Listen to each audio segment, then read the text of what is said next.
Have you ever wondered why the entertainment that you used to love so much is really so bad right now? Actually, there's a couple of good reasons for that. I'm going to tell you what the reasons are. Let's go. So, in other words, we came up with some terrific entertainment, Star Trek, or even, the comic book movies, the Marvel and DC movies, even something like Star Wars. Those things used to be so good, and now they're so bad. The reason for that is simple. We got to remember where these things come from. Let's take comic book movies, for example. I remember reading Iron Man the first time in probably 1976. My Uncle Stacy came to my home and he brought me a bunch of Iron Man comic books along with some others. I was like 12 years old, and man, they were fantastic. But like I said, that was 1976. Remember Star Trek? When did it come out? 1967. See where I'm going with this? In other words, Luke Skywalker, Darth Vader, Han Solo. When did they make their first movies? 1977.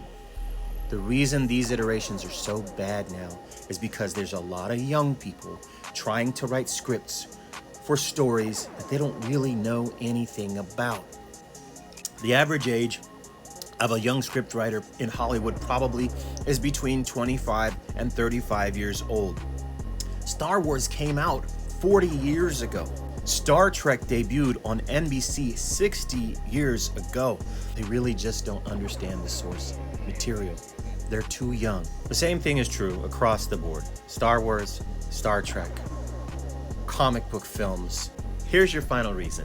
Sometimes the first stories have already said what needed to be said. The very first Star Wars movie where Luke Skywalker destroys the Death Star. Boom! A great movie. How much more are you going to pile onto that? Sometimes you can have too much of a good thing. Maybe we need to face that. Maybe the Hollywood studios need to face that. If they did, we probably would all feel a lot better and start enjoying some news stories. What do you think? Let me know.